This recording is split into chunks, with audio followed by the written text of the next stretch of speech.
Terus melemahnya nilai tukar rupiah saat ini, kebijakan moneter apa yang sebenarnya ke depannya mungkin bisa tetap diambil Bank Indonesia dan juga pemerintah untuk menjaga stabilitas rupiah ke depannya? Apa yang masih belum dilakukan pemerintah, Pak, ke depan?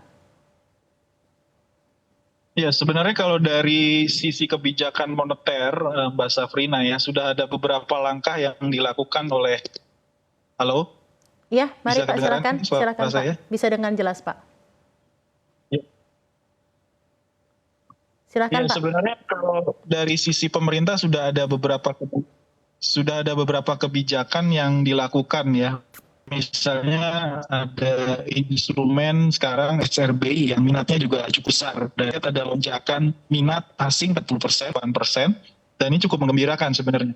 Lalu juga kita lihat Bank Indonesia kan juga terus melakukan intervensi ya untuk melakukan stabilisasi lewat pasar non-delivery forward, lalu juga pasar spot dan juga pasar SBN ya dilakukan untuk membuat rupiah tetap stabil ya fluktuasinya.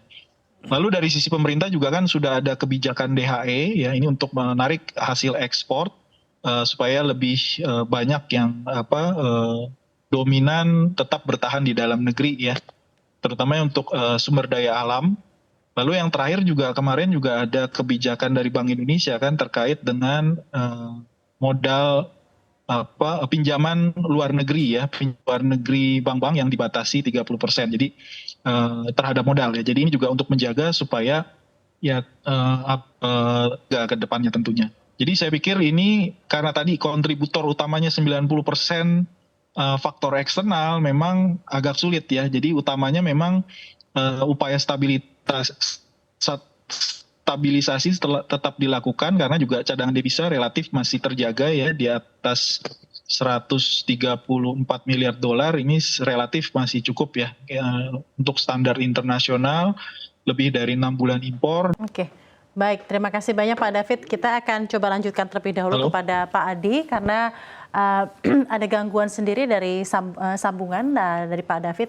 Sekarang saya mungkin ke Pak Adi terlebih dahulu.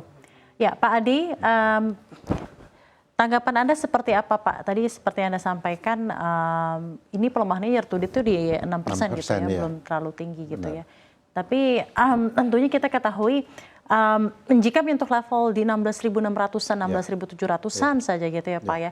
Ada ancaman-ancaman yang tentunya mempengaruhi industri makanan minuman. Tidak hanya dari cost, ada ancaman PHK, seperti yang disampaikan Bu Sinta Kamdhani kemarin, dan lain-lain. Nah, pesan untuk pemerintah dengan terus melemahnya dolar saat ini dari industri makanan minuman seperti apa Pak? Jadi produk pangan ini price sensitif. Oke. Jadi sangat sensitif sekali. Kalau kita pelemahan US dollar 6-7% aja, itu berarti sekitar 700-800 rupiah ya, berarti kan cukup besar. Itu pengaruh terhadap harga pokok itu hitungan saya bisa sekitar 2,5 sampai 3%. Nah, kemudian kalau dikalkulasi sampai harga jual bisa sampai 4-5% pengaruhnya ya. Nah, oleh sebab itu kita harus hati-hati, ini sangat sensitif. Pemerintah kami berharap bisa terus menjaga jangan sampai lewat dari 16.500 ini batas tertinggi ya. Kita berharap bisa ditekan. Kemudian kita berharap juga pemerintah mereview regulasi-regulasi yang membebani supaya bisa mengkompensasi biaya-biaya yang naik karena US dollar, pelemahan US dollar dan biaya geopolitik lainnya. Beberapa regulasi saya bisa diskusi dengan pemerintah secara offline bahwa banyak sekali biaya-biaya yang menjadi beban industri yang harusnya bisa dipangkas. Oleh sebab itu ini perlu segera dilakukan. Mungkin kalau pada awal pemerintahan Jokowi ada namanya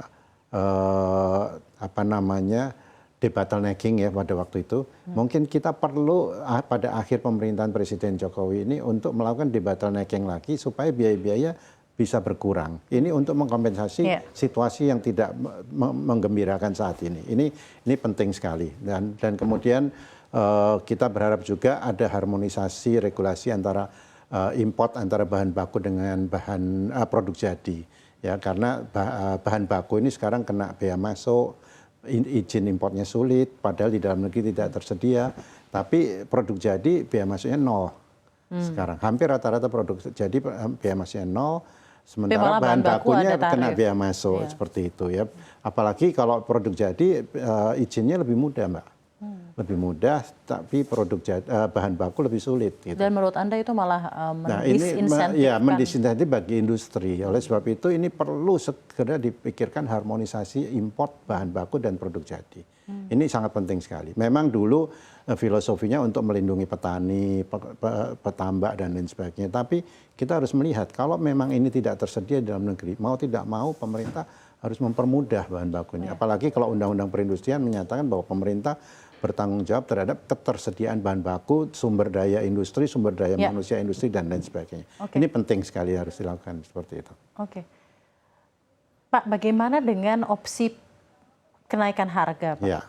Misalnya ya, kita ketahui COGS naik nih ya Pak ya, dan as a businessman, sebagai pengusaha tentunya mungkin ada kompensasi di mana yang mungkin harus dinaikkan harganya. Tapi kita ketahui juga daya beli masyarakat sepertinya sedang tidak baik-baik saja. Nah, apakah sebenarnya opsi kenaikan harga ini sudah dipertimbangkan oleh pengusaha Mamin? Let's say di asosiasi Anda saja. Saya lihat di beberapa anggota masih mempertimbangkan, khususnya yang menengah besar ya, masih mempertimbangkan untuk tidak naik harga ya. Karena daya beli masyarakat seperti tadi disampaikan Pak David juga sangat lemah sekali. Tapi bagi teman-teman kita yang di industri kecil ini sangat berat sekali.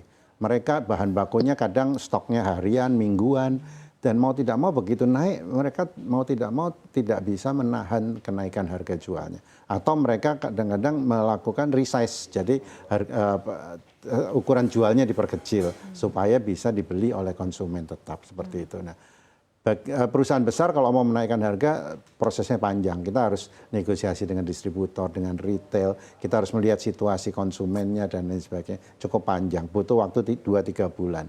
Oleh sebab itu ini dalam masa pengamatan kami, mudah-mudahan segera bisa diatasi masalah-masalah sehingga tidak perlu naik harga. Kalau naik harga, price sensitif sangat berat sekali seperti itu.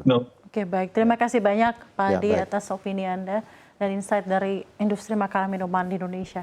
Terakhir mungkin Pak David sebagai penutup di segmen khusus Consumer Report ini, bagaimana arah dari pergerakan rupiah ke depannya, mungkin sebelum akhirnya the Federal Reserve menurunkan suku bunga, dan ketika nanti benar akhirnya the Federal Reserve, let's say di September atau Desember ini akhirnya melakukan pemotongan suku bunga partially masing-masing 25 basis point dan 25 basis point. Silakan Pak. Ya, sejauh ini selama belum ada ekspektasi bahwa Fed akan mengubah arah kebijakan moneternya, kelihatannya rupiah dan juga mata uang emerging market lainnya masih dalam tekanan ya. Apalagi kalau ada tambahan-tambahan berita geopolitik yang tentu juga ini menambah ketidakpastian.